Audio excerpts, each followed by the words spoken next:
Buenas tardes, hermanos Hola hermano, buenas tardes. Buenas Mauricio tardes y hermano. José. ¿Qué les pasó el viernes pasado? Yo ese día ya lo Fíjate- tenía ocupado, profe. bueno. Sí, Sí, tenía yo el igual. pendiente, dije, no vaya a ser que se confundieron también porque está un poquito enredado aquí el enlace para las clases. Y Sí, entonces, igual yo tengo sí, programado una reunión con la iglesia el viernes, entonces no ok. estoy. Bueno, pues ahí está la clase grabada, creo que se subió, se grabó allí en iCloud, me acordé ya cuando ya he avanzado ya 15 minutos, pero ahí está la clase para que puedan ponerse a ti. Pues vamos a comenzar con la clase de hoy. Vamos a tener una palabra de oración. Nuestro amado Padre Celestial, nos presentamos delante de ti en reconocimiento que tú eres nuestro Dios y que de ti viene toda sabiduría e inteligencia. Y por eso, oh Dios, rogamos para que tu Espíritu Santo ilumine nuestro entendimiento y nos haga capaces de comprender esta doctrina de tu palabra acerca de la naturaleza humana. Concédenos, oh Dios, que en la medida en que vamos conociendo esta doctrina, también vayamos maravillándonos de esa obra que tú has hecho al crear al hombre a tu propia imagen y semejanza.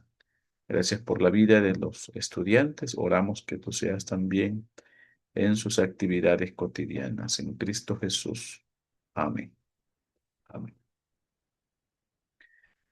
Bueno, en la clase pasada abordamos el tema acerca de la naturaleza dual del hombre, que el hombre está compuesto de un elemento material y de un elemento inmaterial, o como plantea nuestro material o del curso, que el hombre es de naturaleza material y de naturaleza inmaterial, ¿sí?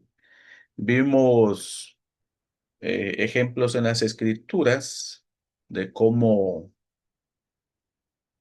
la Biblia usa términos intercambiables para referirse a esa naturaleza inmaterial, ¿no? Alma, espíritu, corazón, mente, ser. Todos estos términos convergen en lo mismo, ¿no? De hablar de la naturaleza inmaterial del hombre. También vimos que el hombre es de naturaleza material, es decir, fue hecho del polvo de la tierra, que su cuerpo es un elemento material y que Dios creó tanto el cuerpo como también le dio al ser humano ese hálito de vida. También vimos que la autora hace ahí una observación del por qué ella prefiere usar el concepto de naturaleza dual y no de dicotomía, porque lo que busca resaltar este concepto de naturaleza dual es que el hombre no está fragmentado, que el hombre es una unidad y que Dios es el creador, ¿no? En este caso, de el aspecto material e inmaterial, ¿no? De la naturaleza humana. Y que hablar de dicotomía sería como separar esos elementos, que es lo que finalmente han creído los filósofos, ¿no? De tiempos antiguos que Platón, ¿no? Por ejemplo, decía que el alma era la cárcel del espíritu y el cuerpo era la cárcel del alma. Los filósofos que impulsaron esta doctrina del dualismo también buscaban resaltar que el aspecto material del ser humano es el que representa corrupción y el inmaterial es el que representa incorruptibilidad. Por lo tanto, ¿hacia qué elemento uno se va a inclinar para favorecer, para cultivar? Pues decían ellos, ¿no? El aspecto inmaterial, porque el cuerpo, ese con la muerte se va a destruir y por lo tanto no tiene mayor trascendencia. Pero nosotros vimos que cuando el Señor redime al ser humano, lo redime en su cuerpo, en su alma. Y también es llamado el creyente a agradar a Dios, a glorificar a Dios en cuerpo y espíritu. Entonces, nosotros le pertenecemos al Señor íntegramente. Dios no está interesado solo en nuestra alma y en nuestro cuerpo, no, sino que Él nos ha redimido en cuerpo y alma. ¿Qué otra cosa aprendimos de la lección pasada? Que si vamos a hablar, por ejemplo, de la naturaleza corrupta del hombre, esta naturaleza corrupta del hombre no se origina en su aspecto material, sino inmaterial. Es en el alma, es en el espíritu, es en el corazón o es en la mente o es en el asiento del ser de la persona donde se gesta el pecado, no en el cuerpo, no en la carne. La carne o el cuerpo más bien es el vehículo o el instrumento para el pecado, pero no es el cuerpo el que engendra el pecado. El que engendra el pecado es ese aspecto inmaterial del ser humano. Noten entonces cómo se invierte todo, ¿no? Como muchas veces uno ha creído que el responsable de las tentaciones, de las caídas, de los tropiezos del creyente, de sus actos inmorales, es por causa del cuerpo, ¿no? Por causa de la carne. Que si no estuviéramos en la carne, entonces nosotros no pecaríamos. Pero la Biblia ciertamente presenta que el cuerpo solo es el vehículo o el instrumento donde se materializa el pecado. Pero el pecado se engendra en el corazón. Cristo mismo dijo, ¿no? Que del corazón salen los malos pensamientos, las palabras ociosas, los homicidios, los adulterios. Todo sale del corazón, hablando del corazón como el aspecto inmaterial del hombre. Dicho esto, entonces vamos a considerar este, la lección número 5. Vamos a hablar de la tricotomía. Y la tricotomía es prácticamente la postura que mantienen muchas, que diríamos, movimientos o denominaciones evangélicas que toman literalmente lo que las escrituras dicen, como por ejemplo, Primera de Tesalonicenses 5:23.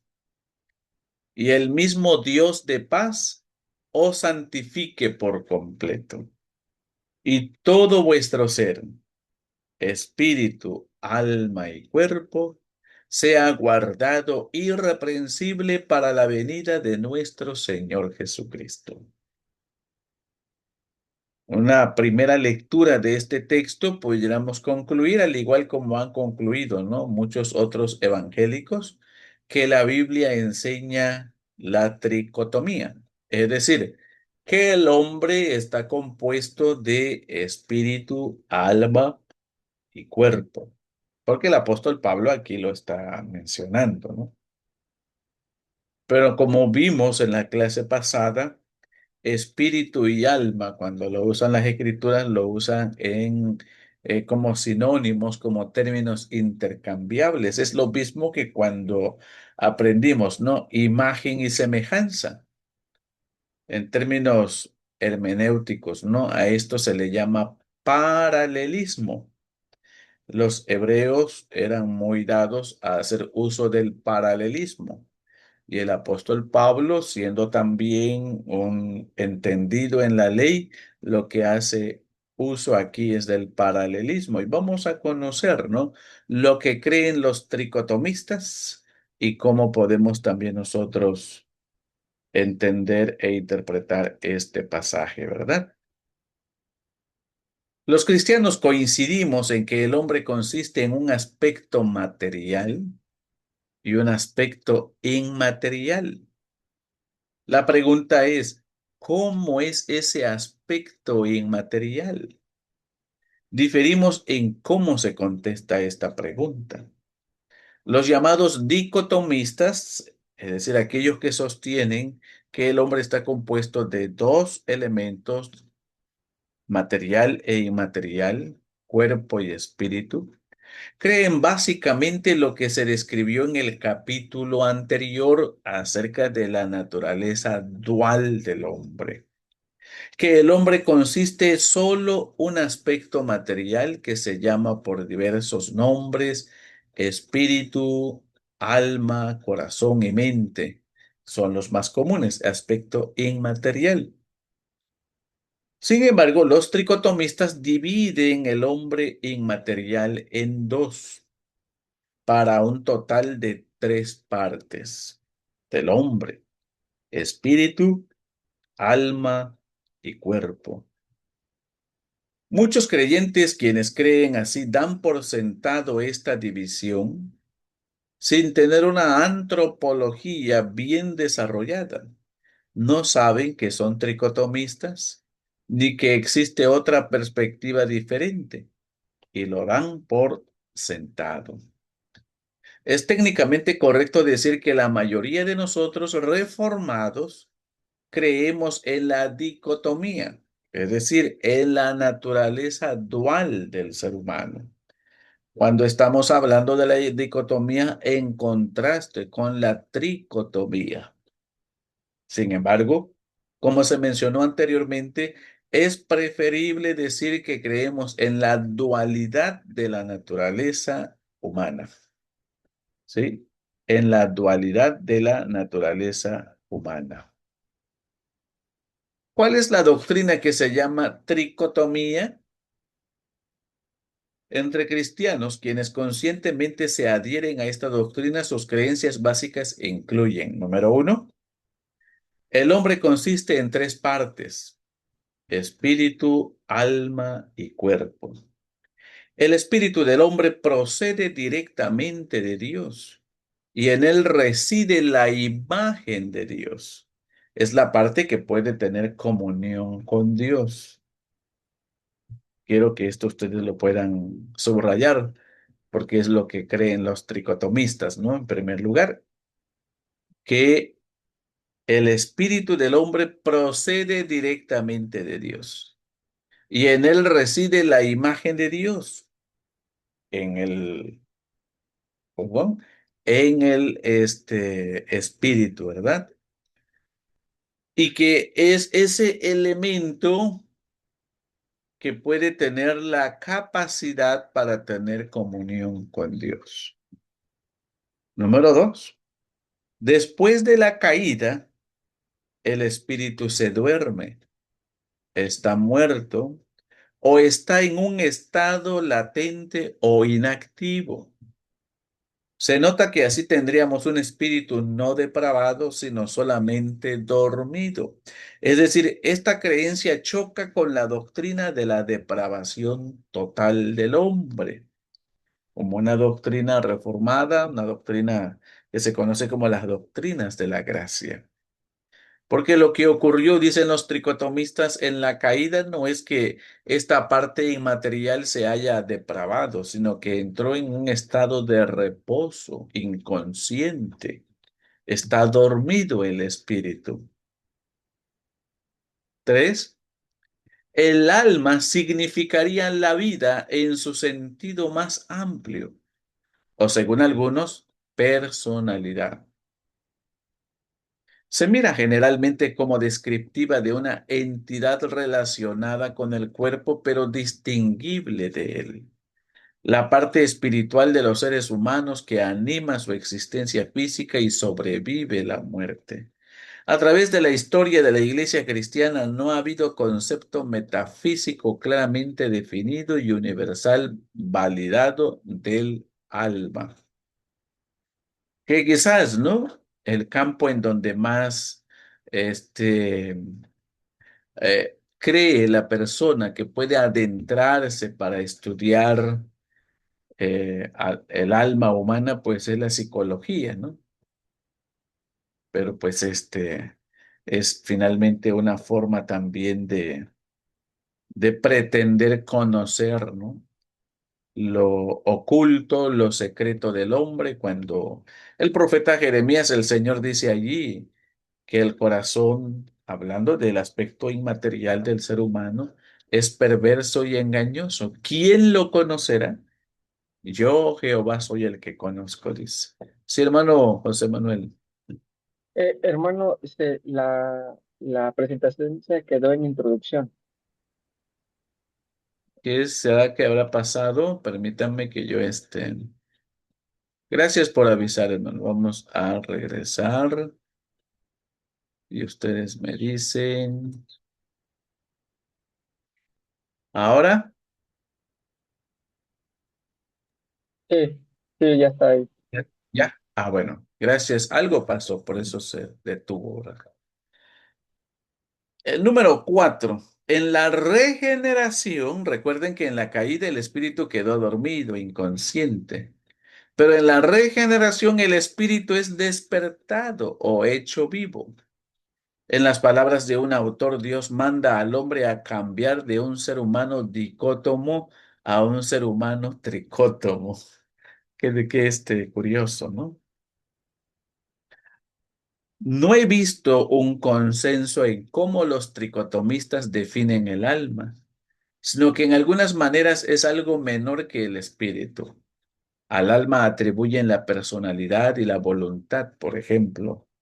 Entonces, pero sí hacen la diferenciación, ¿no? Entre el espíritu y el alma. El alma representa la vida humana que nos hace estar conscientes de que vivimos. Y el espíritu, pues, es un aspecto inmaterial, pero ese quedó dormido en la caída y solo en la regeneración es activado nuevamente, ¿no? Entonces, por decirlo así, mientras el hombre vive en su impiedad, en su impenitencia, pues es un ser dicótomo, porque vive en cuerpo y alma, pero su espíritu está dormido, ausente de la realidad, ¿no? Y en la regeneración, esa persona dicótoma se vuelve tricótoma, porque entonces su espíritu se vuelve activo cuando es regenerado o vuelto a la vida. Eso es lo que significa regeneración, volver a nacer.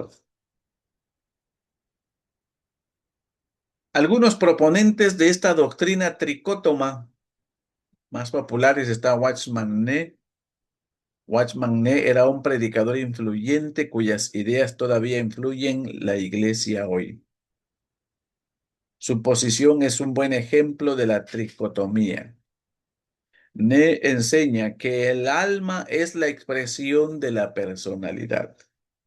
La voluntad, intelecto y emociones del hombre están ahí en el alma. Y continúa, los elementos que nos hacen humanos están en el alma. Intelecto, pensamiento, ideales, amor, emoción, discernimiento, decisión, selección, etcétera. Son experiencias del alma. Decía este misionero chino, creo, si no mal recuerdo, ¿no? Este, En cuanto al espíritu, Ne escribe, toda comunicación de Dios con el hombre ocurre allí. Y Ne enseña que el espíritu tiene tres funciones primarias: conciencia, intuición y comunión. La comunión es adoración a Dios. Los órganos del alma son incompetentes para adorar a Dios.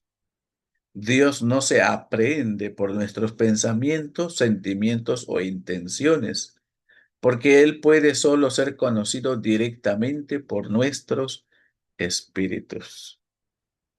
Esto era lo que creía y lo que enseñaba Watchman Nee, ¿no? Acerca de la tricotomía. El nuevo diccionario Ungers dice, la posición tricótoma también se ve en el nuevo diccionario Ungers.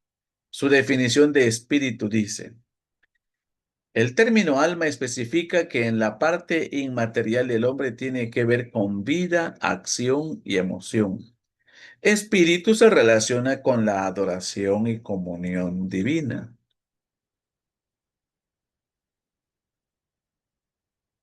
¿Cómo ven ustedes esta enseñanza o esta corriente de la tricotomía del hombre?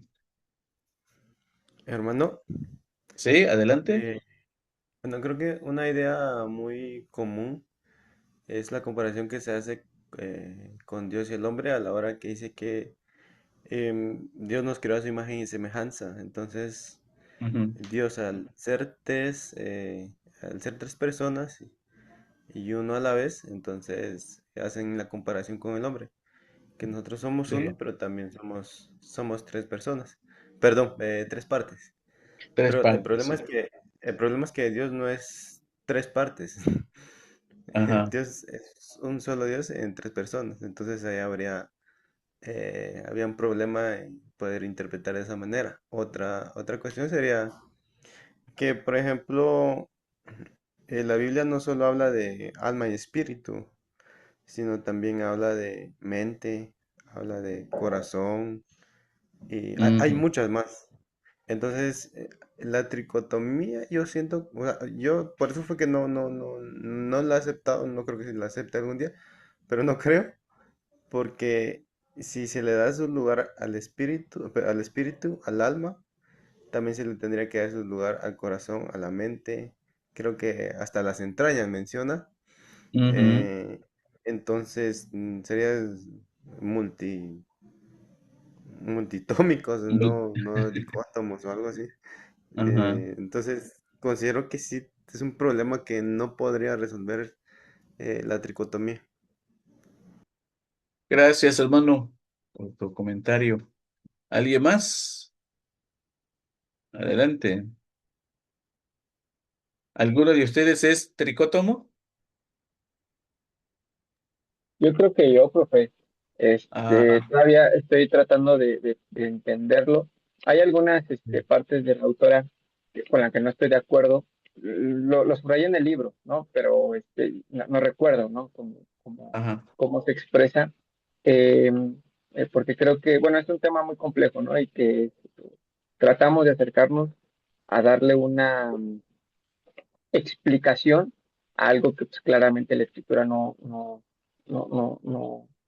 hace claro, ¿no? Sino inferimos a través Ujú. de lo que tenemos a nuestra disposición, ¿no? Entonces, por mucho tiempo, mucho de mi perspectiva cristiana y de explicación teológica ha sido en función a la tricotomía. Y justo ahora que he estado Ujú. como, eh, tratando de entender un poquito las emociones y cómo santificarlas en el espíritu. Me he metido mucho en ese aspecto y ahorita para mí, aunque ya había escuchado que el ser humano puede, bueno, la mayoría ya de las últimas opiniones con respecto a este tema, ya o sea, la tricotomía ya está muy desechada por muchos estudiosos. Yo apenas estoy aprendiendo esta dualidad de la naturaleza, ¿no? Ujú. La otra postura, por así decirlo, ¿no? De que el ser Sí. humano es dual. Entonces, yo apenas estoy aprendiendo de este nuevo conocimiento para ver si una de dos o derriba a la tricotomía que yo tengo ya establecida o por otro lado, la complementa o la suplanta. Entonces yo la verdad todavía estoy en Está en ese el inter. proceso. Sí, estoy en el Ok, proceso. muy bien. Gracias, hermano. ¿Quién más? Jesús David. Sí, profe, ¿qué tal? Buenas noches. Disculpe la Buenas tardanza. noches. No, yo sí, es importante, creo yo, también, por ejemplo, yo leí un libro de un autor de hace tiempo, recuerdo, donde él decía que el espíritu es lo que distingue al hombre de los animales, o sea, por ejemplo, dice que el espíritu contiene vida humana e inteligencia, ¿no? Y que el alma es lo que los animales tienen un alma, ¿no? Es lo que, pero no tienen un espíritu, ¿no? Hablando de sentido como que de comunión con Dios, ¿no? Pero también si lo Sí. vamos a ver, yo creo cuando Dios crea el mundo, eh, creo que los animales sí tienen un alma en el sentido de vida, ¿no? Y tienen un espíritu, también yo creo que tienen un espíritu como, como dice, el espíritu es el aliento de vida. Entonces, en lo biológico tienen, bueno, se refiere a lo mismo, ¿no? Tanto alma como espíritu.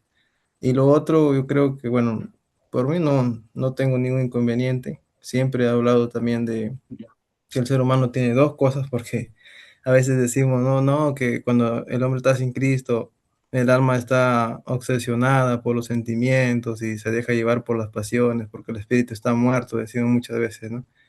Y como quien dice, le atribuimos todo al cual los deseos de la carne y todo eso, pero no nos damos de Ujú. cuenta que aún en su espíritu caído el hombre anhela las cosas que van en contra de Dios, ¿no? Sí. Y pues por eso no hay problema. Y lo otro es por lo que muchos escritores han relacionado la tricotomía con la Trinidad de Dios, ¿no? Decimos que Dios es, porque es Padre, Hijo y Espíritu Santo, el ser humano lo ha hecho así, como para, como una analogía, mejor dicho. Y bueno, yo creo que ahí sí, como que todos nos hemos confundido en algún momento. Y no, el resto, Sí. por mí, no Bueno, hay muy bien. problema. Quizás aquí una observación nada más, ¿no? La Biblia no nos dice que los animales tengan un espíritu como los humanos. ¿Por qué? Porque no encontramos en Génesis que el Señor le haya dado ese elemento inmaterial que sí le dio al hombre. Después de haberlo formado, sopló en su nariz aliento de vida. Es neuma, ¿no? Este, pero no ocurre así con los animales. Por lo tanto, los animales no tienen ese elemento inmaterial. Ahora, es cierto que hoy en día, con esta promoción también de la ideología animalista, se ha pretendido no igualar al animal al humano, sino inclusive colocarlo por encima del humano. Y hay que tener cuidado allí, ¿no? Como los animalistas van a plantear sus ideologías, ¿no? Su filosofía, y que finalmente es contraria a las escrituras. Y lo leemos, creo que muy frecuente en las redes, ¿no? Una persona que se ha encariñado con su mascota y de repente su mascota muere. ¿Qué dice la persona? Pues que se ha ido a una mejor vida, ¿no? Y que se ha ido al cielo y que está con el Señor también, pero eso es hacer afirmaciones totalmente que la Biblia no lo dice, que no así con el hombre, ¿no? El hombre o va al cielo o va al infierno, pero no se queda deambulando su espíritu, su alma, ¿verdad? En cambio, el animal muere y allí terminó su existencia. No hay una vida más allá de los animales como tal. Sí, hermano, para modo Sí, de sí, aclaración, ¿no? no, claro. Sí. Ahora, sí nos dice las escrituras que en el día de la consumación de todas las cosas, cuando dice Romanos 8 que la creación está esperando su redención, habla de todo el orden creado por Dios en el principio. Los animales sufren ciertamente, pero no sufren porque ellos pequen, sufren por el pecado humano. Los peces sufren, pero no sufren por sus pecados, sino por el pecado humano. Ellos viven en un mundo caído y sufren las consecuencias también de la desobediencia de nuestros primeros padres. Y en el último día, la creación también será redimida. Pero eso ya es escatología, ¿verdad? Ahora sí, la tricotomía tácita o inconscientemente es un problema mayor. Si ustedes me preguntan cuál es mi postura, también mi postura ha sido siempre reconocer la naturaleza dual del hombre. Y mucho de lo que ha influido en mi postura es que la tricotomía no ha surgido realmente de un trabajo hermenéutico, no ha surgido porque en las escrituras haya una enseñanza tácita, ¿no?, de la doctrina, sino que los principales proponentes, aparte de los teólogos evangélicos como los que mencionamos, ¿no?, de Weizmann, los otros principales proponentes antiguos de esta corriente y de esta doctrina han sido los filósofos paganos. Han sido los filósofos paganos. Aristóteles, Sócrates, Platón, todos ellos creían en la naturaleza tricótoma del hombre. Y lo planteaban desde luego desde la perspectiva y sabiduría de ellos, ¿no? Y alejado de las escrituras, pues como tal. Entonces es ahí donde surge finalmente y se promovió esta doctrina, esta corriente, pero no en el seno de ni del pueblo de Dios en el Antiguo Testamento y tampoco, ¿no?, en el Nuevo Testamento. Creo que una perspectiva tripartita de la persona es la doctrina funcional de quizá la mayoría de los cristianos. Hoy, perdón, aún de algunos que profesarían creer en la perspectiva dual del hombre. Se ve en su manera de hablar y razonar acerca de sí mismo y de otras personas. En cualquier momento, con alguien que habla del ser humano como si existiera un aspecto inmaterial que no se relaciona con Dios, está dividiendo el hombre en material y eso refleja una perspectiva tripartita. Se habla así sin pensar en las implicaciones de lo que dicen. No son creencias expresadas abiertamente en la manera en que las he detallado, así que no son sujetadas a examinación crítica. Porque aún los impíos, aún los paganos, los pecadores, muestran esta naturaleza dual del hombre. Y quererlo negar sería ciertamente, como se menciona aquí, ¿no?, salirnos de la naturaleza dual para entrar al terreno de la tricotomía. Ahora, cuando hablamos de que este aspecto material del hombre, inmaterial del hombre, se relaciona con Dios, no nos estamos refiriendo que el hombre en sí tenga capacidad para tener comunión con Dios, como lo creen los tricótomos, ¿no? A menos que el Espíritu Santo haya obrado regeneración en la persona, sino más bien, aquí lo que tenemos que hacer énfasis es que el hombre, por ser espiritual y material, fue creado también como un ser religioso, pero que debido al pecado, debido a la depravación de su corazón, de su espíritu o de su alma, en vez de buscar a Dios correctamente, se imagina a Dios y empieza a fabricar su propio ídolo, haciendo sus propios ídolos. En teología esto se conoce como el conocimiento innato de Dios.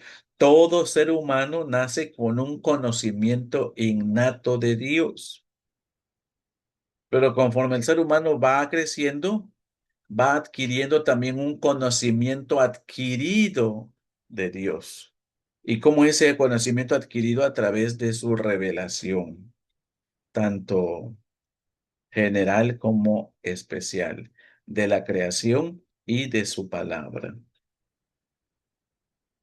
Cuando se consideran las prácticas de los prehispánicos, que fueron muy idólatras y que hacían sacrificios a sus dioses falsos, al sol, a la lluvia, al trueno.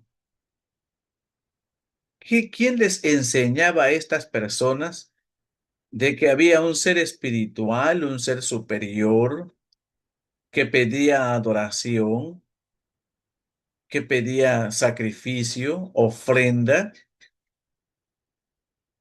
ese conocimiento innato, pero contaminado, afectado por el pecado, distorsionado por el pecado, que profesando ser sabios se hicieron necios, dice el apóstol Pablo, porque no conocieron a Dios, es decir, no procuraron conocerlo correcta y verdaderamente, sino lo conocieron bajo su entendimiento entenebrecido.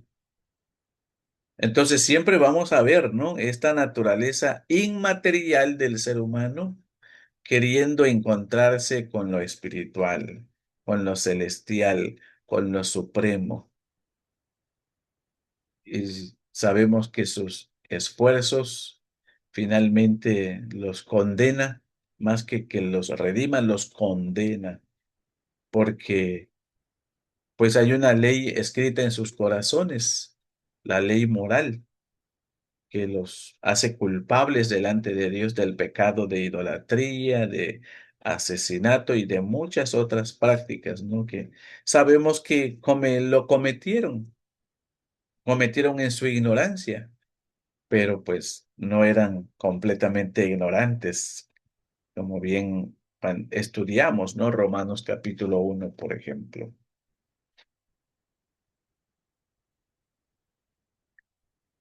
5. La tricotomía resulta de una falta de entendimiento de las normas de los idiomas, que fue la lección pasada. Si ya leyeron, si ya estudiaron, si ya consideraron la lección pasada, entenderán, ¿no? A qué se refiere a las normas de los idiomas, que en las escrituras se van a mencionar, por ejemplo, para el aspecto inmaterial del ser humano se va a mencionar en muchos términos diferentes, como ya nos lo recordaba el hermano José Manuel, ¿no?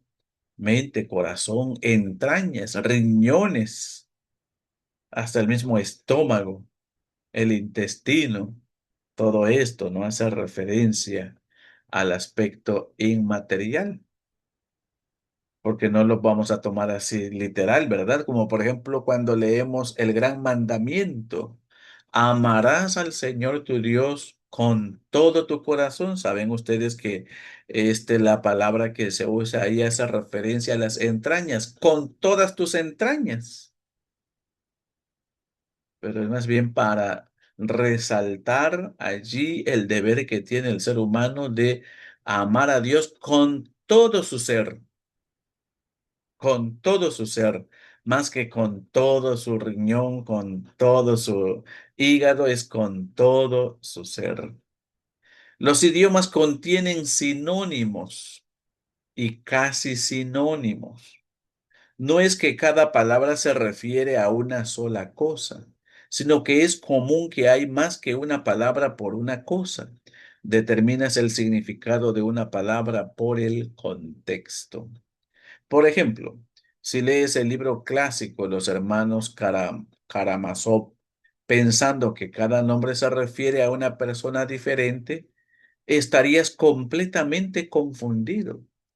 Pero no es necesario saber el idioma ruso para entender que algunos nombres son apodos o nombres de cariño. Se entiende leyendo en contexto. Por ejemplo, que Dimitri y Mitya son la misma persona. Y sabemos muy bien las reglas de interpretación de las escrituras. Es como si quisiéramos interpretar literalmente la carta del apóstol Juan, su segunda carta. ¿Cómo comienza hablando el apóstol Juan en su segunda carta? ¿A quién se dirige? Se dirige a una señora,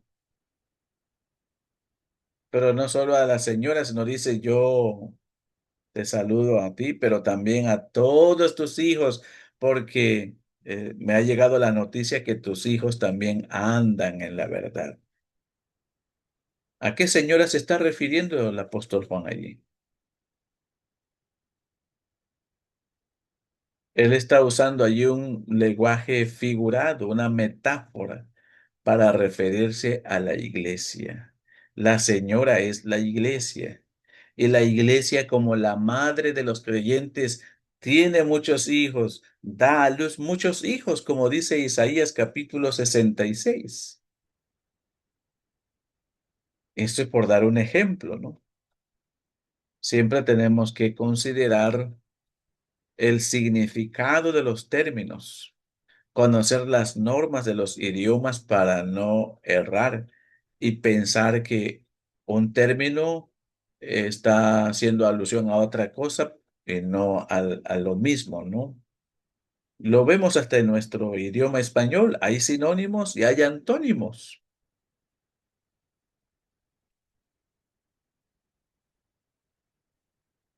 No solo las palabras que se traducen alma y espíritu, sino diversas palabras que se usan por el hombre interior señalan las mismas actividades o cualidades de la persona. O sea, se usan intercambiablemente. Por ejemplo, en las epístolas paulinas, cuando el apóstol Pablo va a hablar de la naturaleza inmaterial del hombre corrupta, cómo lo va a presentar? Lo va a presentar como el viejo hombre, como la vieja naturaleza, como la carne, como el viejo Adán, ¿no? Así lo va a presentar el apóstol Pablo, pero está haciendo mención de lo mismo. No está hablando de otra cosa, está hablando de la naturaleza corrupta del ser humano, que es el viejo hombre, la vieja naturaleza o la carne. Y cuando va a hablar de la naturaleza restaurada, renovada del hombre, pues va a hablar del nuevo hombre, de la nueva naturaleza, de las cosas nuevas, ¿sí? De la parte no espiritual del hombre que busca estar en armonía con los deseos del Espíritu de Dios. Tenemos muchas maneras de escribir y de hablar que no tienen la intención de ser literal ni usar palabras con significados mutuamente exclusivos. Por ejemplo, si oras por una persona que sufrió un accidente y rompió su brazo, podrías decir: Dios, sana su brazo, sana ese hueso fracturado. Pedimos que lo sanes por completo. Nadie te reclamaría. No tuviste que pedir que se sanara su hueso si ya pediste que se sanara su brazo, porque el hueso es parte del brazo. Se permite este tipo de redundancia en nuestra manera de hablar y en escribir informalmente. Es simplemente como cómo nos comunicamos, ¿no? Y hacemos uso de varios términos sinónimos para hacer más intenso, ¿no?, el mensaje como tal. Otro ejemplo, por mucho tiempo, quizás ustedes también eso lo estén escuchando, ¿no? Se interpretaba que cuando leemos tanto en Isaías capítulo 6 como en Apocalipsis capítulo 4, esa adoración celestial donde los serafines y los ángeles y los 24 ancianos cantan al Cordero y dicen: Santo, Santo, Santo.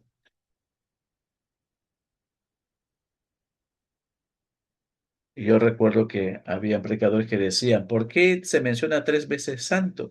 Porque un santo es para el Padre, otro santo es para el Hijo y otro santo es para el Espíritu Santo. Y suena muy lógico, ¿verdad? Suena convincente, pero no es eso lo que está queriendo decir el autor. Está haciendo o repitiendo el mismo término para hacer más intenso, ¿no? En este sentido, el mensaje que se quiere transmitir. Que no hay otro atributo de Dios en este sentido mucho más elevado y que incluso califica las otras perfecciones y atributos de Dios como su santidad. ¿Sí? Es el atributo elevado, ¿no? Aquella tercera potencia. Santo, santo, santo. Entonces uno tiene que conocer por qué el autor escucha, ¿no? Este canto angelical, que no es porque se esté haciendo hincapié allí de una adoración trinitaria, que sin duda es, Dios el Padre, Dios el Hijo y Dios es el Espíritu Santo que recibe la adoración, pero no es un santo para cada quien.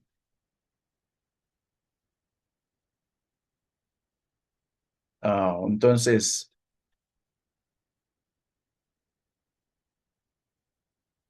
¿qué les parece antes de entrar a las críticas de la tricotomía de los teólogos reformados? Hermano José, no es nada personal, ¿eh? Así que no se me sienta aludido.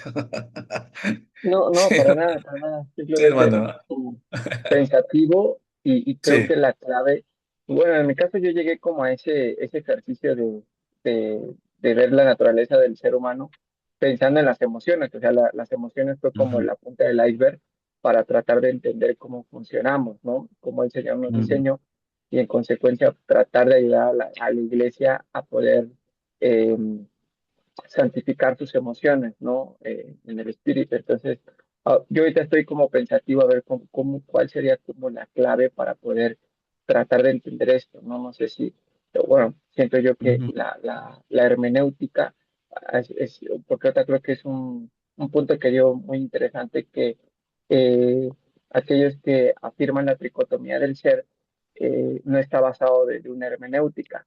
Entonces yo creo que por ahí yo puedo empezar como una de la hermenéutica, hacerla bien a los pasajes que se pueden ujú. entender que el ser humano es pecótomo, y por otro lado, la importancia de los idiomas originales, ¿no? Para tratar de extraer lo mejor posible el significado de las palabras, no en nuestros tiempos, ¿no? Sino en los tiempos en el que fue escrito. Entonces, pues yo estoy así como pensativo, ¿no? Por donde. Bien, gracias, gracias por compartir. ¿Quién más quiere participar?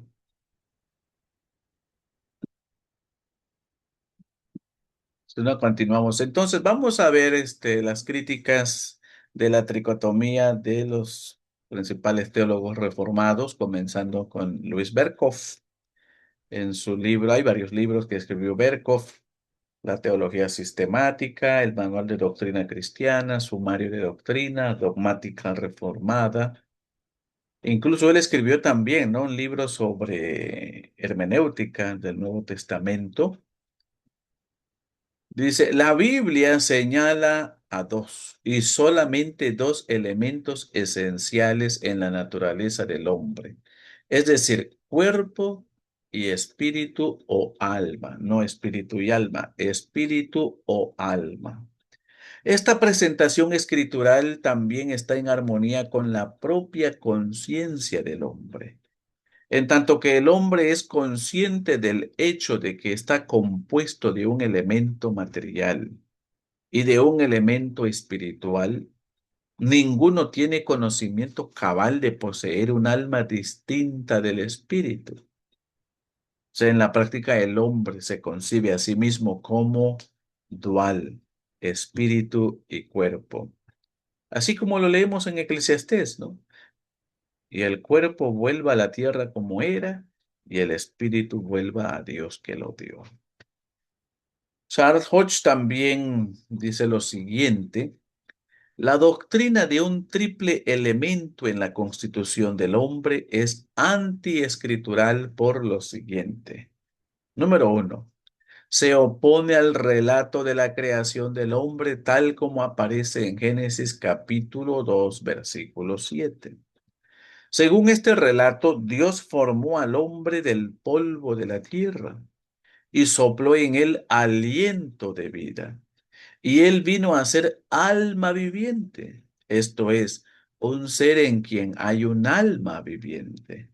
Dos, esta doctrina de la tricotomía está opuesta al uso uniforme de la escritura. La Biblia no hace diferencia entre alma y espíritu. Las palabras nefesh, alma en hebreo, Psuché, alma en griego, Ruá, espíritu en el hebreo, y Pneumon, espíritu en griego, designan todas una y la misma cosa. Son constantemente intercambiables. La una toma el lugar de la otra, y todo lo que se predique o se puede predicar de la una, se predica de la otra. El hebreo nefesh y el griego psuché, alma, tanto en griego como en hebreo, significan aliento, vida, el principio de vida, aquello en lo que reside la vida. Lo mismo sucede con ruah y pneuma, espíritu, tanto en hebreo como en griego. También estos significan aliento, vida y principio viviente. Y esto es lo que leemos en su teología sistemática, ¿no? Tomo 1. El doctor John Murray, también un pastor presbiteriano, teólogo presbiteriano, ofrece varios argumentos incisivos contra la tricotomía. 1. La persona íntegra o entera se describe a veces como soma y psuche y a veces como soma o sarx y neuma. En Mateo 6:25 y 10:28 encontramos allí, ¿no? Soma y psuche. No teman a los que matan el cuerpo, pero no pueden matar el alma, psuche. Teman más bien al que puede destruir el alma, psuche, y el cuerpo, soma, en el infierno. Cristo está hablando aquí de dos aspectos de la naturaleza humana. El aspecto material, que es el cuerpo, y el inmaterial, que es el alma. También en 1 Corintios 7:34, aquí vienen los pasajes, se presenta igual el soma y pneuma. Así pues, como el cuerpo sin el espíritu está muerto, así también la fe sin obras está muerta, dice Santiago 2:26. Escribe el teólogo John Murray respecto a Santiago 2:26. Es relevante porque representa el espíritu como el principio o condición de la vida en el cuerpo. Una posición inválida si el espíritu está muerto o dormido en el hombre inconverso. Según las premisas tricotomistas, un cuerpo sin espíritu no está muerto, porque hay tercera parte que se llama alma, y el alma contiene todo lo necesario para la supervivencia del cuerpo como una persona viva. Sarx y pneuma, o sea, carne y espíritu. Como tenemos estas promesas, queridos hermanos, purifiquémonos de todo lo que contamina el cuerpo. ¿Sí? Aquí usa la palabra sarx, ¿no? O la carne y el espíritu para completar en el temor de Dios la obra de nuestra santificación. ¿Ven? Ahora se usa sarx y pneuma. Ya no es soma y psuché. Estos textos seguramente son a propósito una descripción inclusiva de la persona o, preferible, una especificación de los elementos de la persona humana. De lo contrario, el propósito hubiera sido vencido. En el caso de Mateo 10:28, la plenitud o totalidad de la destrucción es la lección principal. Si existiera un alma aparte, no tendrías que temer tanto, porque aunque tu cuerpo y espíritu sufrieran en el infierno, quedaría tu alma. Pero estos pasajes, la totalidad de la santificación es conceptualizado. Pero en un caso el cuerpo y el alma son tomados como una descripción suficiente, mientras en el otro es cuerpo y espíritu. Pero es la misma lección, es la misma enseñanza. No está hablando el autor de dos cosas distintas. Agrego que también una de las palabras traducidas corazón aparece a veces con una de las palabras que se traduce carne, como una descripción de la persona entera, indicando que hay varias palabras que se usan para referirse al hombre inmaterial. Mi carne y mi corazón desfallecen, mas la roca de mi corazón y mi porción es Dios para siempre. Noten, mi carne y mi corazón desfallecen. Mi carne, mi cuerpo. Mi corazón, mi alma o espíritu desfallecen. ¿Se dan cuenta? Ezequiel 44, 6 al 7. Basta ya de todas vuestras abominaciones, oh casa de Israel, de traer extranjeros incircuncisos de corazón e incircuncisos de carne, para estar en mi santuario y para contaminar mi casa. Aquí, incircuncisos de corazón hace mención a la circuncisión interna que hace el Espíritu Santo, ¿no?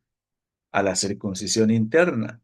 Estos eran incircuncisos internamente en su alma, en su espíritu, así como eran incircuncisos en la carne, en lo físico, pues.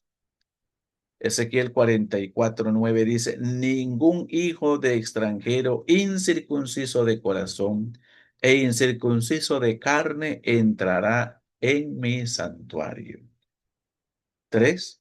Las palabras neuma y psuche se usan intercambiablemente en otras maneras. En las escrituras hebreas se emplea paralelismo para enriquecer la descripción. Es decir, se escribe la misma idea dos veces en paralelo, usando palabras sinónimas o casi sinónimas. Un ejemplo obvio es el Salmo 25:4. Muéstrame, oh Jehová, tus caminos, enséñame tus sendas. Caminos y sendas es lo mismo. Muéstrame quiere decir lo mismo que enséñame también. Y camino se refiere a lo mismo que sendas. Hay expresiones paralelas que usan varias palabras para el hombre interior, como si fueran sinónimos. Salmo 34:18. Cercano está a Jehová a los quebrantados de corazón y salva a los contritos de espíritu. En este salmo las palabras paralelas son lep y ruach, dos de las palabras del Antiguo Testamento para el hombre interior. En Lucas 1, 46 y 47 son usadas en paralelismo psuche y pneuma. Entonces María dijo, engrandece mi alma, psuche al Señor, y mi espíritu, pneuma, se regocija en Dios mi Salvador. Algunas veces se describe la muerte como la salida o entrega del alma, nefesh, en el Antiguo Testamento y psuche en el Nuevo Testamento. Y otras veces como entrega del espíritu, ruach, en el Antiguo Testamento y pneuma en el Nuevo Testamento. Tanto el alma, psuche, como el espíritu se usan para designar el elemento inmaterial de personas que sigue existiendo después de la muerte. Hebreos 12:23, se han acercado a Dios, el juez de todos, a los espíritus de los justos, pneuma, que han llegado a la perfección. Apocalipsis 6:9. Vi debajo del altar las almas, ya no dice espíritus, las almas de los que habían sufrido el martirio por causa de la palabra de Dios. Suché. No he encontrado funciones distintas que son mutuamente exclusivas del suché y del espíritu. Al contrario, como muestro en el cuadro de textos de palabras para el hombre interior, las 6 palabras para el hombre interior que estudié, Ruach, Neuma, Nefesh, Psuche, Lep y Cardia, que se traducen espíritu, alma y corazón, se usan por muchas de las mismas funciones.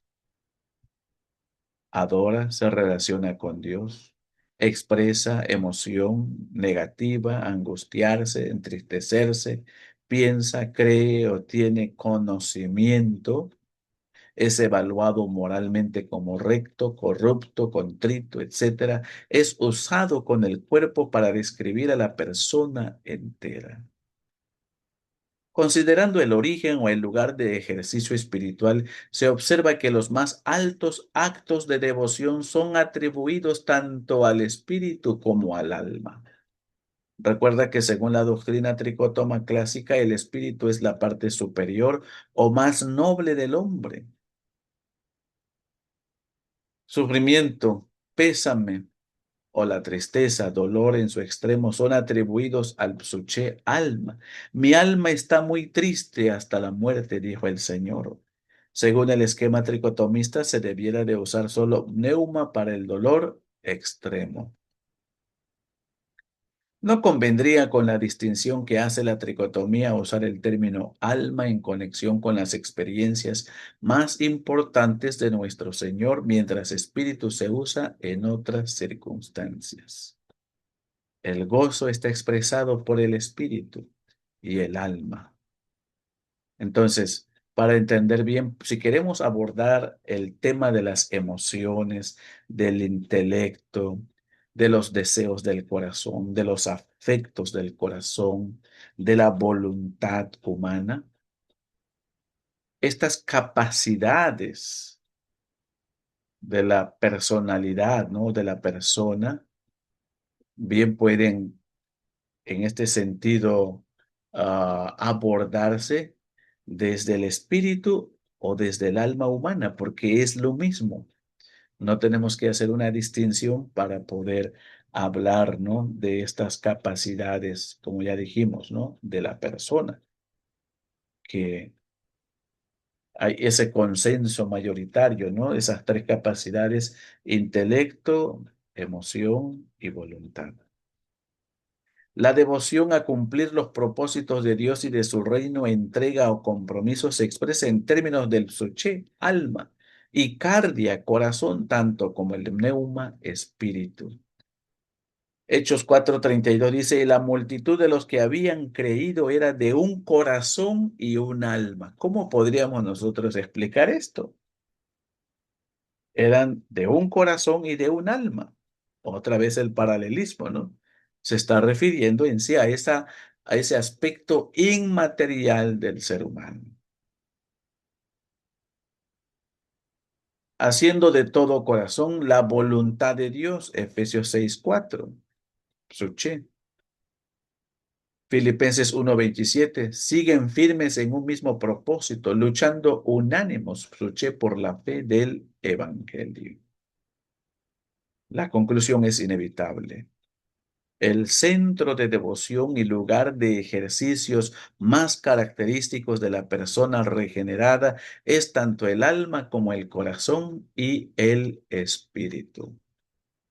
Corrupción o depravación es atribuida al espíritu del hombre en contraste a la perspectiva tripartita que dice que el espíritu del inconverso es meramente dormido o inactivo. En los siguientes textos se habla del espíritu del hombre inconverso o gente en general moral como moralmente corrupto, no solo dormido. Salmo 78:8, ni cuyo espíritu fue fiel a Dios. Proverbios 14:29, impaciente de espíritu. El mismo libro, capítulo 16:18, altivez de espíritu. Isaías 29:24, los del espíritu extraviado.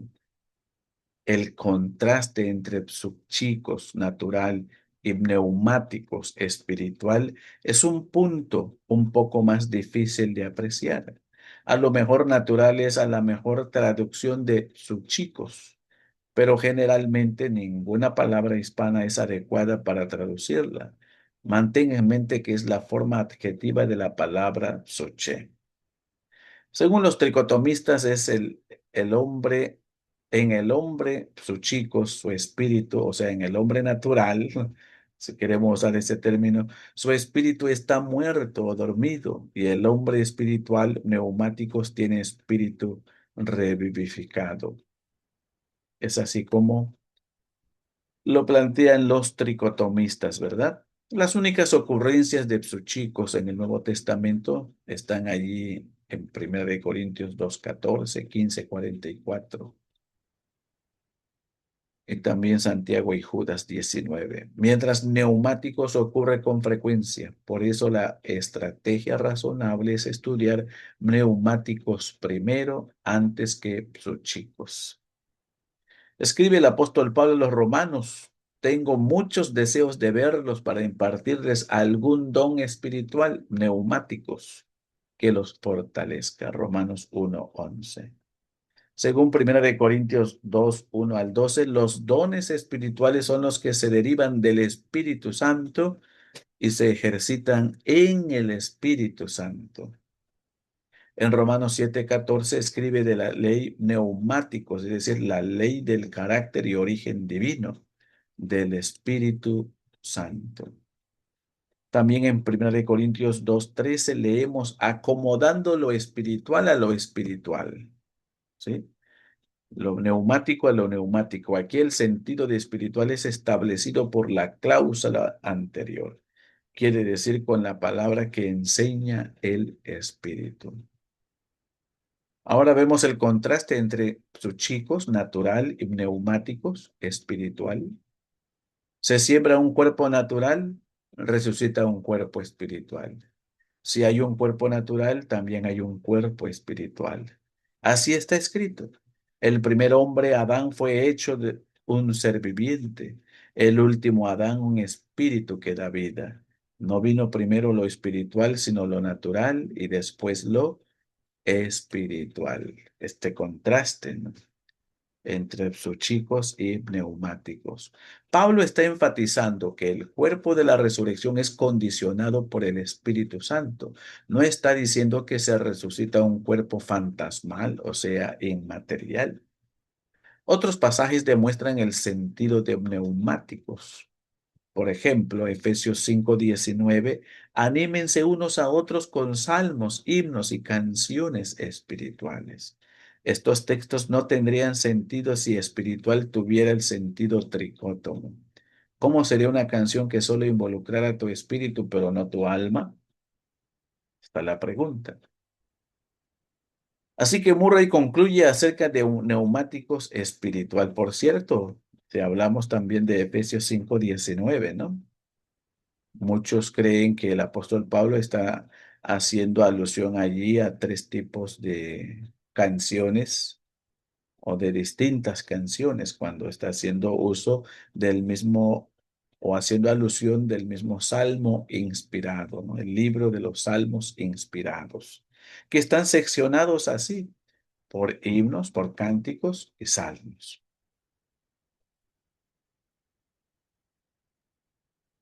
Así que Murray concluye acerca de neumáticos espiritual aplicado a cosas quiere decir derivado del Espíritu Santo.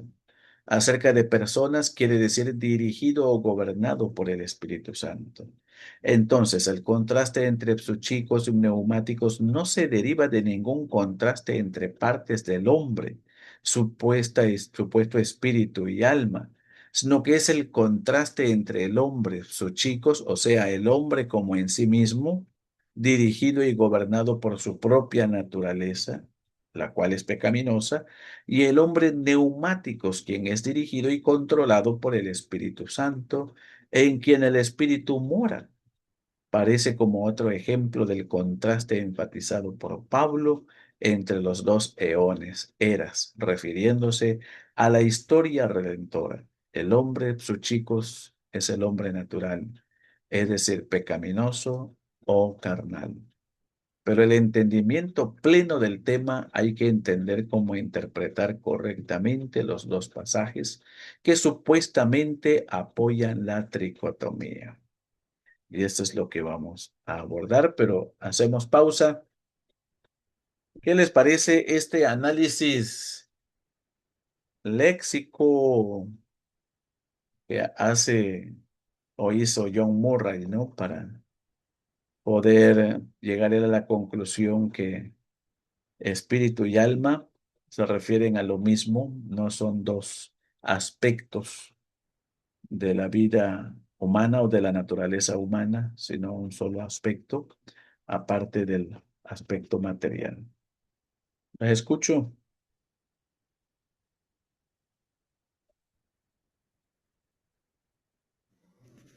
Hermano, creo que en estas cuestiones juegan un papel muy importante el conocer los idiomas, porque a veces Ujú. nosotros hacemos digamos, una gran pelea por tratar de resolver algo y al final simplemente era por dar un ejemplo, una mala traducción.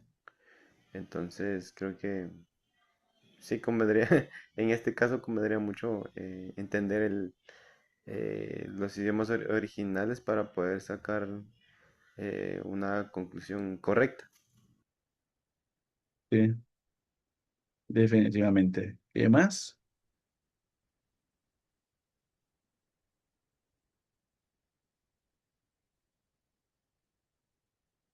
Si no hay más comentarios, podemos continuar. Veamos el primer pasaje que los tricotomistas creen que fundamenta, ¿no? Esta postura de que el hombre es espíritu, alma y cuerpo. Ciertamente la palabra de Dios es viva y poderosa y más cortante que cualquier espada de dos filos.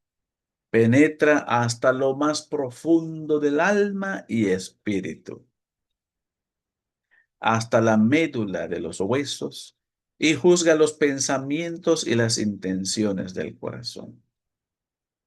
Hebreos 4:12. El pastor tiene que poder expresar la idea básica de este texto en sus propias palabras. La médula de los huesos, las coyunturas y los tuétanos en la Reina Valera son una de las partes más ocultas del cuerpo. Como una espada penetra a lo más profundo del cuerpo, la palabra penetra al más profundo, a lo más profundo del hombre interior para ponerlo al descubierto. Versículo 13 de ese mismo capítulo lo va a decir, ¿no? El texto pinta un retrato con palabras para comunicar que ningún aspecto de nuestro ser es impenetrable ante la palabra de Dios. Leemos el contexto, el autor de Hebreos continúa, ninguna cosa creada escapa a la vista de Dios. Todo está al descubierto, expuesto a los ojos de aquel a quien hemos de rendir cuentas. Los términos usados no son mutuamente exclusivos. Coyunturas incluyen tuétanos. Intenciones son un tipo de pensamiento. Espíritu y alma tampoco señalan cosas mutuamente exclusivas. Por eso la metáfora de la espada aplica, penetra como si fuera a dividir, pero lo penetrado no son cosas divisibles entre componentes. La palabra de Dios penetra y discierne o juzga lo que es inescrutable al ser humano. Así que este pasaje no es que haga una división de la naturaleza humana, sino busca enfatizar el poder que tiene la palabra para penetrar, para escudriñar, para poner bajo escrutinio y al descubierto todo el ser de la persona. Edward T. Welch da al blanco. La escritura no está preocupada en dar un tipo de disección espiritual, como sucede, ¿no? En una plancha forense, ¿verdad? Eso no es el propósito del autor. De quiénes somos. Ese no es su énfasis. En Hebreos 4:12 parece no haber una división entre el alma y el espíritu, sino un traspasar por o dentro el alma y el espíritu. En la misma manera se tratan los pensamientos y las intenciones. Está duplicando términos por razón de énfasis poética. No tiene una espada que separe los pensamientos por un lado y deje las intenciones al otro lado. Lo que tienes es una espada que penetra a través de ellos o dentro de ellos. En lugar de dividir entre ellos, esta parece ser la metáfora de Hebreos 4:12. Si los tricotomistas fueran consistentes en aplicar su propio método hermenéutico, cada palabra significa una parte distinta del hombre, pero no lo tomamos como un elemento de la naturaleza del hombre, ¿verdad? Que podamos decir que el hombre es espíritu, alma, pensamiento, intenciones, sino que está haciendo alusión a lo mismo. Y como ya dijimos, el interés del autor no es hacer una disección del hombre interior, sino de hablar del poder que tiene la palabra para penetrar y descubrirnos, desnudarnos delante de Dios. Cada palabra significa una parte distinta del hombre. Encontrarían tres partes inmateriales en este texto: neuma, psuche y cardia. Con el cuerpo, el total serían cuatro partes. Ahora, primera de Tesalonicenses 5:23, que fue el pasaje que leímos al inicio. Que Dios mismo, el Dios de paz, los santifique por completo y conserve todo su ser, espíritu, alma y cuerpo, irreprochable para la venida de nuestro Señor Jesucristo. La clave para entender este texto es no ser demasiado literal en la interpretación, sino tomar en cuenta los estilos de escritura, como ya se mencionó en el caso de Hebreos. No hablamos con la intención de usar palabras con significados mutuamente exclusivos. ¿Cuál es el propósito de este texto? ¿O qué clase de escritura es? ¿Narración? ¿Poesía? ¿Historia? Esto que menciona el apóstol Pablo es una doxología, por lo tanto es poesía, un estilo no literal. Estas tres palabras que ya se me perdió aquí, que se menciona, ¿no? Espíritu, alma y cuerpo. Este mismo estilo se ve en textos como Deuteronomio 6:4, con todo el corazón, con toda el alma, con todas tus fuerzas, con toda tu mente. Y que lo volvemos a leer en Marcos 12:30. Ama al Señor tu Dios. Aquí está, ¿no?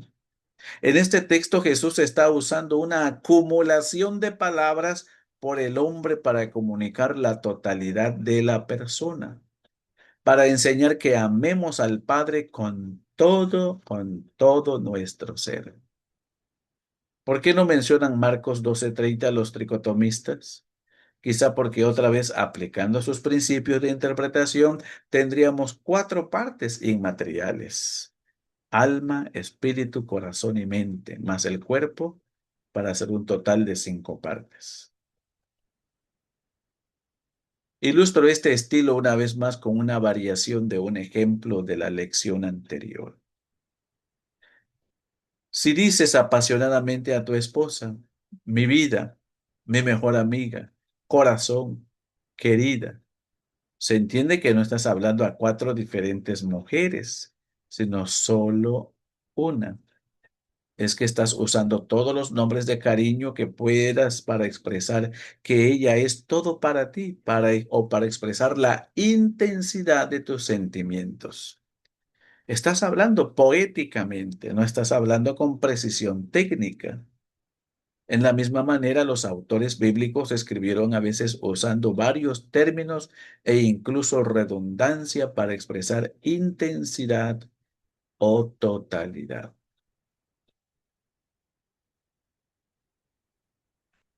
Bueno, podemos ver entonces, ya hemos visto, mejor dicho, la interpretación, la explicación de estos dos pasajes que aparentemente apoyan la postura tricótoma, pero realmente, siguiendo las reglas de interpretación, vemos que no la sostiene, ¿verdad?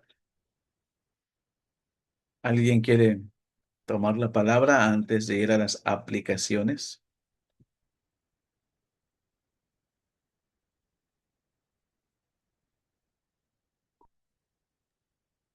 No, bueno, yo solamente agregar que recuerdo mucho una materia que nos dieron que se llama Metodología de la Investigación, donde nos dejaron leer el libro de Bernard Lonergan, donde él explica que cuando hacemos hermenéutica o nos acercamos al texto, debemos de ser conscientes de nuestros propios prejuicios a la escritura, que ya cuando nos acercamos a la escritura, pues ya traemos prejuicios, ¿no? Y eso me hace pensar en cómo tenemos que hacer un esfuerzo constante, consciente, de que la escritura es un libro al cual nos acercamos y que nos rebasa por mucho, ¿no? Y que tenemos que estar como siempre abiertos a lo que realmente el Espíritu Santo nos quiere enseñar, ¿no? En este caso, ayudados de la hermenéutica, para poder identificar, como ahorita decía, la intención de Primera Tesalonicenses no es eh, dar la enseñanza de cómo está constituido el ser humano, ¿no? Sino de la capacidad que tiene, en este caso, el Espíritu Santo para podernos preservar, o así como la Escritura lo dice, ¿no? La capacidad que tiene la Escritura para penetrar en lo más profundo del ser, ¿no? Entonces, es un ejercicio constante, al menos de mi parte, de poder recordar que me estoy acercando a un libro que me lea a mí y que me enseña a mí, en vez de yo poderle tratar de forzar lo que yo trato de entender o que quiere que diga o que yo entiendo que dice, ¿no? Sino más bien dejarse instruir por la misma palabra. Así es. Y como bien mencionas, ¿no? Esa responsabilidad que hay de acercarnos, no haciendo que la Biblia diga lo que yo quiero que diga, sino diga lo que es, ¿no? Gracias, hermano. ¿Alguien más?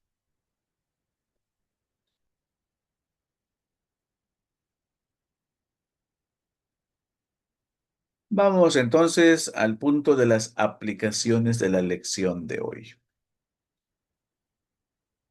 Número uno, reconocer la tricotomía funcional.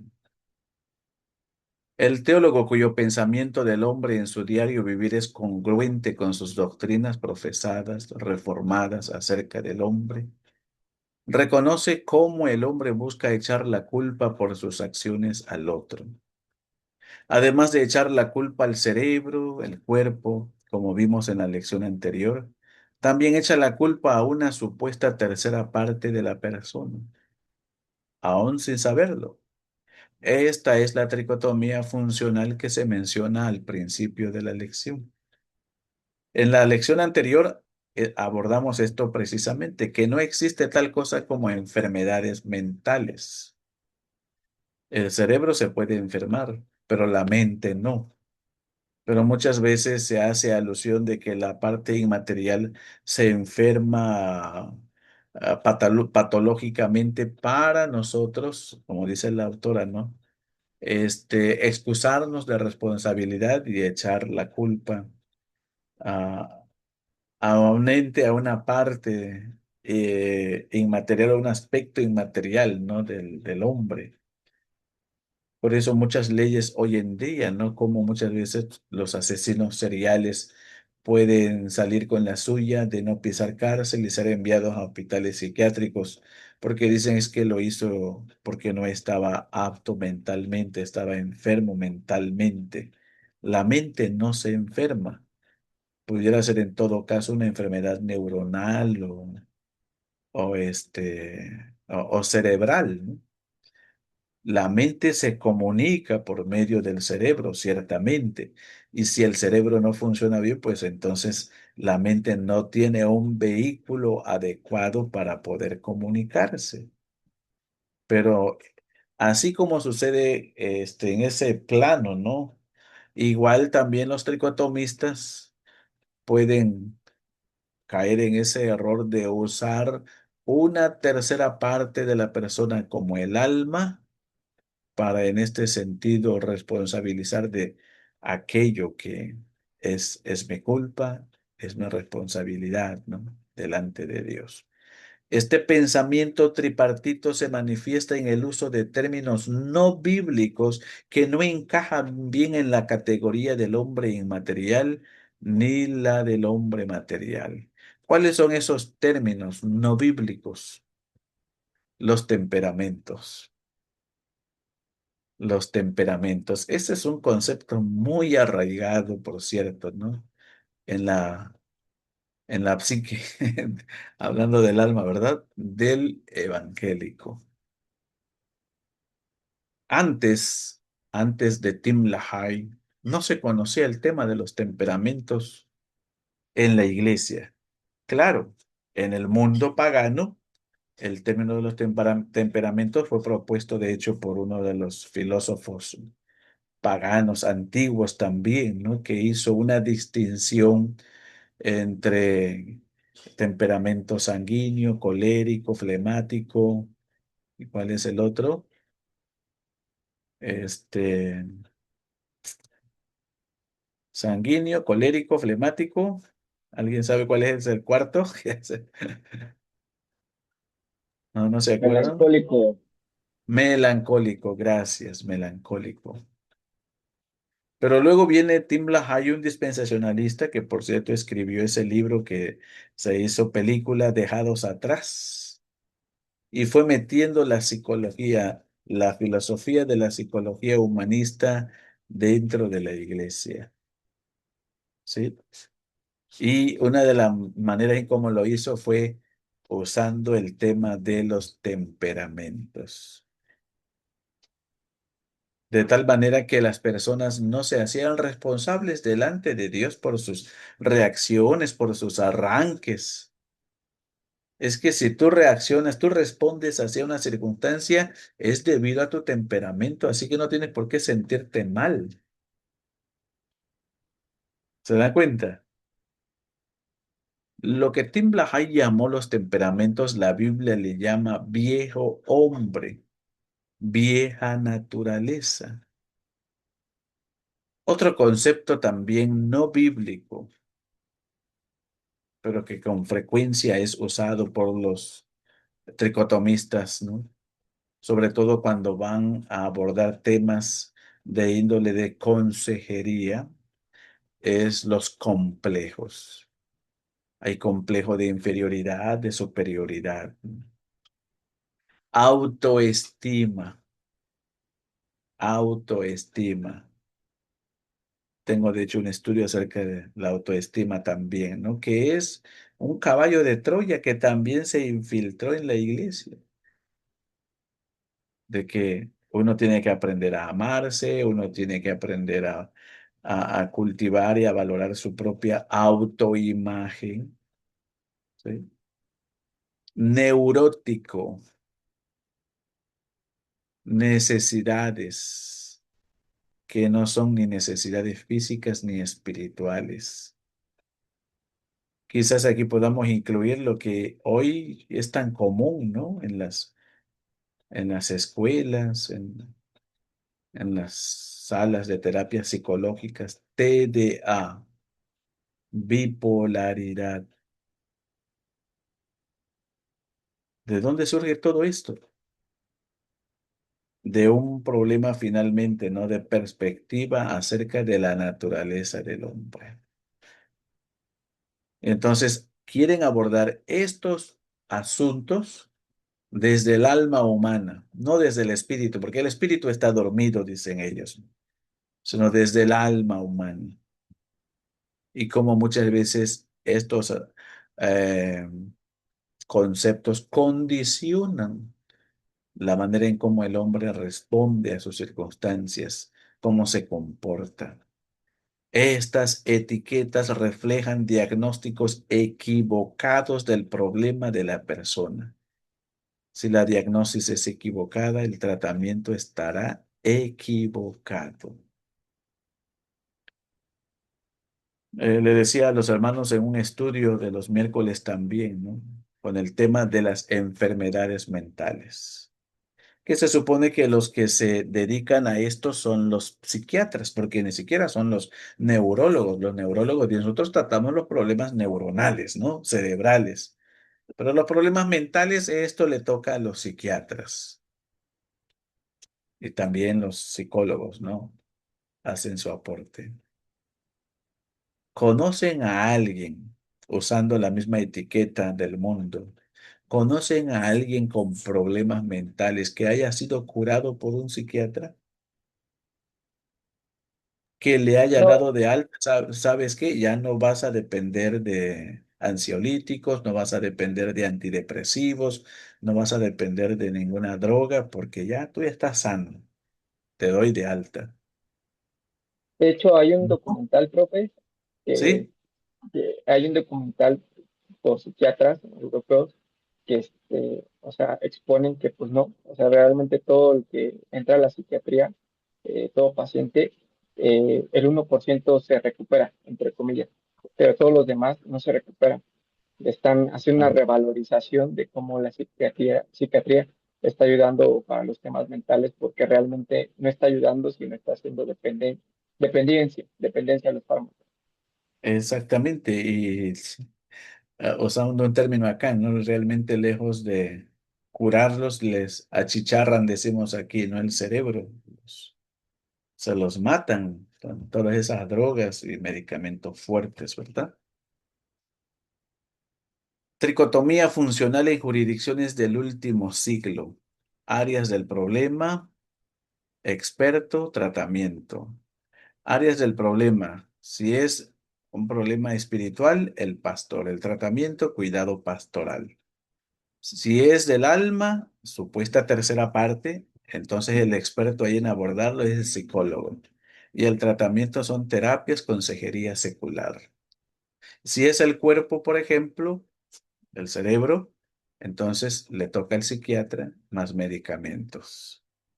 ¿Ven cómo este concepto tripartito se ha aplicado, ¿no? Incluso en el campo de la medicina y de la psiquiatría y de la ortopatía, ¿no? Por llamarlo así, que no es ortopatía finalmente, ¿no?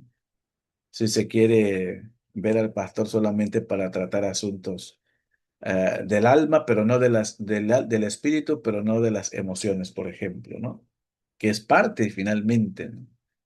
de esa naturaleza inmaterial del hombre. Profesor, Sí, exactamente, eso se ve acá, ¿no? Siempre el sí. pastor es, bueno, el pastor para expulsar demonios, para predicar el evangelio, para eso, ¿no? Pero de ahí si Ah, la persona tiene estrés, padece de depresión, padece de alguna otra enfermedad, ya es el psicólogo a quien tiene que entrar, ya el pastor y la Biblia ya no entran ahí. ujú, exacto. Entonces, noten cómo la tricotomía ha aportado mucho, ¿no? Para esta forma de abordar los diferentes problemas, ¿no? del hombre. Lo espiritual, lo del alma y lo del cuerpo. Hemos visto que es un error pensar que hay problemas más profundos, a veces llamados problemas emocionales, o sea, aspectos de la persona que se consideran aparte de cualquier dependencia en Dios o responsabilidad hacia Él. Tratan estos problemas como ni físicos ni asuntos que tienen que ver con la relación con Dios. Es decir, como si tuvieran que ver con otro aspecto de la persona. Esta perspectiva es la tricotomía funcional que se mencionó al principio de esta lección. Es decir, hay una palabra que usan, ¿no? Para diferenciar estos problemas más profundos de los problemas patológicos y de los problemas espirituales. ¿Cómo le llaman? Problemas psicosomáticos. Psicosomáticos. Hace unos, ¿cuánto? Quizás 20 años atrás, usted iba a una consulta médica y se iba por un dolor de muela, por un dolor de cabeza. El médico le trataba el mal y le daba el tratamiento. Pero ahora no. Si usted va por un dolor de cabeza, un dolor de espalda, un problema estomacal, lo primero que le preguntan, ¿no? ¿Y cómo, si usted casado? Sí. ¿Y cómo le va en su matrimonio? ¿Usted trabaja? Sí. ¿O no trabaja? ¿O perdió empleo? porque ellos quieren encontrar una razón del problema más profundo para determinar de que si estás presentando un síntoma, puede ser que el problema no sea realmente patológico, sino algo más adentro, ¿no? Más profundo. Y ya parece que en todas las clínicas, en todos los hospitales, es el mismo patrón, porque es lo que se ha enseñado. Antes de tratar con la enfermedad, primero investiguen si el origen de la enfermedad del paciente es realmente por un trastorno físico o hay una cuestión emocional, ¿no? Que esté afectando su condición física. Si el hombre es material e inmaterial, los expertos acerca del hombre deben ser los que cuidan el cuerpo, los médicos, y los que cuidan el espíritu alma, los pastores que conocen su Biblia. No queda otro tercer terreno o jurisdicción. Si psuché se refiere al espíritu, por ende, los verdaderos psicólogos o psicoterapeutas deberían ser los pastores teólogos, los que estudian el espíritu, el alma, el corazón ante Dios. Dirían, el término más correcto aquí es de consejeros bíblicos, ¿no? No se trata de ser psicólogos cristianos, psicoterapeutas, psiquiatras cristianos, no. Consejero bíblico, consejero cristiano.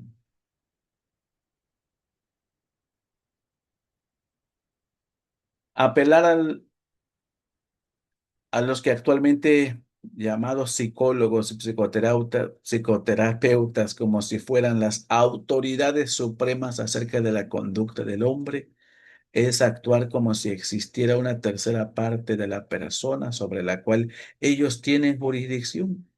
Es otro ejemplo de tricotomía funcional implícita. Y es que así lo defienden los mismos psicólogos, ¿no? Que de hecho ellos no son médicos en el sentido de que atiendan alguna enfermedad patológica. Nosotros estudiamos el alma, ¿no? La mente, la parte no tangible de la persona. Pero ¿cómo puede alguien que ni él mismo se conoce pretender conocer a otro y tener la solución a sus problemas? Solo aquel que, como ya vimos, conoce las escrituras, se ha expuesto él mismo, se ha desnudado él mismo delante de Dios, puede ser el instrumento para ayudar a otros. A quienes acuden con un problema, muestras tu antropología. ¿A quién acudes con un problema? Muestras tu antropología. Porque depende de dónde crees que radica el problema. Buscar ayuda del pastor muestra que identificas el problema como una lucha de fe. Buscar ayuda de un médico muestra que estás atribuyendo el problema al cuerpo. Buscar ayuda de un psicólogo muestra que estás atribuyendo el problema a algo respecto a lo cual la Biblia no es relevante, a pesar de que Pedro nos dice, su divino poder, al darnos el conocimiento de aquel que nos llamó por su propia gloria y potencia, nos ha concedido todas las cosas que necesitamos para vivir como Dios manda. Entonces, debemos revisar nuestra antropología, ¿verdad? Digo que es como si existiera una supuesta tercera parte de la persona. Acudir a un psicólogo para resolver problemas emocionales o interpersonales muestra tricotomía funcional. Nota que no estoy hablando del estudio de la psicología cognitiva, una jurisdicción legítima, de la memoria, del estudio de la memoria, la percepción, neuronas, habilidades de aprendizaje, lesión a la cabeza, Alzheimer, etcétera. Porque igual que los psiquiatras que son médicos, ellos principalmente estudian el cerebro, es decir, el cuerpo, no el espíritu. Irónicamente, el trabajo de estos psicólogos, cuya jurisdicción es la más legítima, es el menos prestigioso entre todos los que se llaman psicólogos. David Powlison, un pastor que propuso de hecho un método de consejería, la dinámica del cambio bíblico, una consejería de las 8 preguntas, ilustra cómo funcionan los profesionales en la jurisdicción artificial que han creado para tratar con los problemas personales aparte de Dios, cómo se equivocan y cómo aún en sus errores nos retan. Pienso en esto en términos de la antigua metáfora de los circos, de los 5 hombres ciegos y el elefante. Cada uno identifica algo diferente, como una pared, como una culebra, un árbol, una hoja, una cuerda, dependiendo de la parte del cuerpo que está examinando.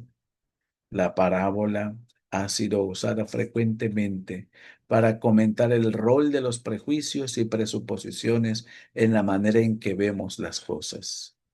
Pero imagina que los hombres ciegos no están completamente ciegos, sino que ellos sufren de visión de túnel y astigmatismo severo.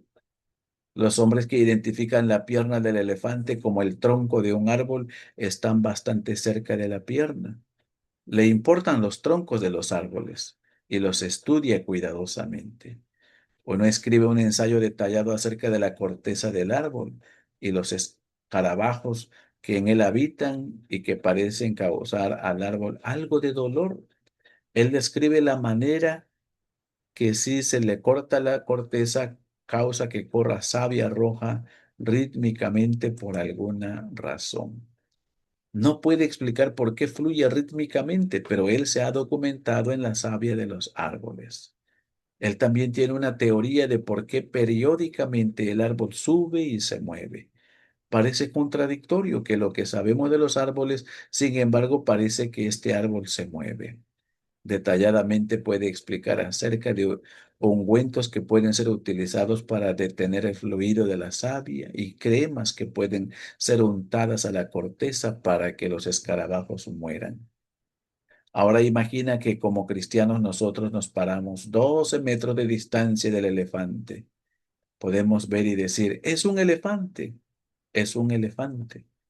Nosotros vemos a los seres humanos como la imagen de Dios, pecadores en contra del Dios viviente, redimidos en Cristo, capaces de ser transformados por el poder del Espíritu Santo. Pero ¿por qué nosotros estamos tan lejos? Nunca sabremos que las piernas sangran. Nunca sabremos acerca de los bichos en las rodillas, en las arrugas de la piel.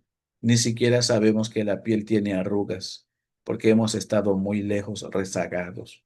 Nunca entendemos los problemas específicos del elefante. Entonces nunca llegamos con una solución específica, ni una pomada para las rodillas sangrantes. Esto captura algo del dilema en cuestión. Como cristianos nosotros decimos, por un lado somos retados por la persona que estudió cuidadosamente esa bestia. Nunca supimos nada del líquido que salía de sus rodillas, nunca supimos nada sobre los bichos, pero al mismo tiempo decimos, es tan perceptivo, tan provocativo y sin embargo es totalmente erróneo. Creo que este ejemplo que plantea Paulson, ¿no? Pues sí, es desafiante, es retador, porque por mantenernos lejos es que los psicólogos han tomado ventaja y se han presentado como los principales ayudadores, ¿no? Los que tienen la solución al problema humano. Pero sabemos que, como dice el Señor, ¿no? En Isaías, quienes confían en la sabiduría meramente humana, carnal, mundana, tanto cae el ayudado como también caerá el ayudador. Bueno, de esto sigue hablando aquí el autor y podemos ir haciendo ya el resumen. La perspectiva tripartita de la persona es bastante común entre los cristianos, aunque no necesariamente se identifiquen así. Esto probablemente se debe más a la falta de reflexión e investigación del asunto que de una decisión consciente tomada con base de un estudio sistemático de las Escrituras. 2. Unos escritores cristianos populares han promovido la tricotomía como doctrina explícita que dice que el hombre consiste en cuerpo, espíritu y alma. El espíritu es el aspecto que comunica con Dios y está latente o muerto en los inconversos. El concepto del alma es borroso. 3. La tricotomía funcional es un problema mayor porque tiene implicaciones por cómo vemos el problema básico del hombre. ¿Y cuál es la solución? No queremos hablar como si existiera una parte de la persona para la cual Dios es irrelevante. 4. La perspectiva tripartita resulta de pensar que las palabras bíblicas pneuma y psoché se refieren a dos entidades distintas, una suposición innecesaria dado las normas de los idiomas. Y más importante, una conclusión que un estudio detallado de sus ocurrencias en la Biblia nos sostiene. 5. El pastor debe entender cómo interpretar correctamente los dos pasajes que supuestamente o aparentemente apoyan la tricotomía para poder responder a las preguntas de sus ovejas. Los inconversos tienden a errar acerca de la naturaleza humana, negando el espíritu del hombre efectivamente, reduciendo al hombre a nada más que un animal racional. No lo ven como alguien que vive delante de Dios. Por el otro lado, muchos cristianos yerran por medio de crear una categoría de problemas humanos que no tienen que ver con Dios. Los inconversos niegan que Dios exista. Los cristianos tricótomos tratan a Dios como irrelevante a cierto tipo de problemas humanos. Además, al hablar de estos supuestos aspectos del ser humano como si fueran moralmente neutrales, también niegan la doctrina bíblica de la depravación total. Y me parece que la argumentación que ha empleado la autora, ¿no? Es convincente, debe llevarnos a reflexionar que muchos de los males que enfrenta la iglesia hoy en día es por abrazar presuposiciones no correctas, presuposiciones erróneas, no bíblicas. Les escucho últimos comentarios para ir cerrando. ¿Quién quiere tomar la palabra? No, de mi parte, la verdad, muy increíble, mucha información. Está Sí. importante porque creo que nos ayuda a comprender más acerca de qué es el hombre, ¿no? Porque como usted dice, ¿no? Y me quedo con el de Hebreos y Primera Tesalonicenses, ¿no? Cuando, bueno, nosotros hemos creído siempre que ahí como que podía haber una pequeña, como quien dice, una pequeña inclinación sobre que el hombre es tripartito, ¿no? Pero Ujú, cuando vemos que, por ejemplo, en pocas palabras, Hebreos 4:12, ¿no? Yo lo noté y anoté aquí en mi cuaderno, es más su alcance, ¿no? El alcance ujú. total, un alcance total. Y Primera Efe- Tesalonicenses es como es un hebraísmo, pero que habla la totalidad, o sea, enfatiza en su totalidad de la persona, ¿no? Cómo es y cómo se complementa, ¿no? Y de ahí, pues, ¿no? A tomarlo, ¿no?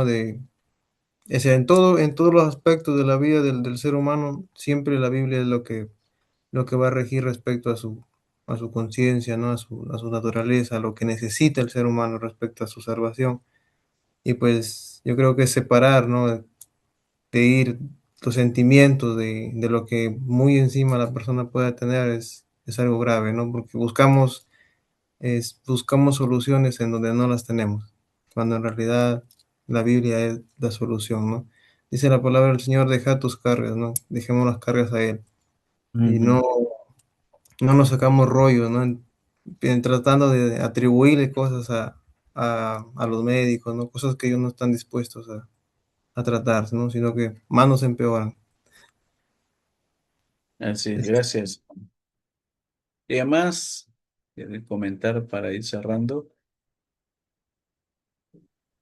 Bueno, a mí me ayuda mucho la información que hoy recibimos muchísimo, especialmente la de Berco, porque, bueno, mi teología sistemática ya abarca todos esos versículos, ¿no? Y los compila. para que de esta forma podamos hacer un mejor estudio. Entonces, a mí me ayuda mucho, especialmente esta clase, creo que me ayuda mucho y también los dos libros que estamos viendo están muy bien explicados.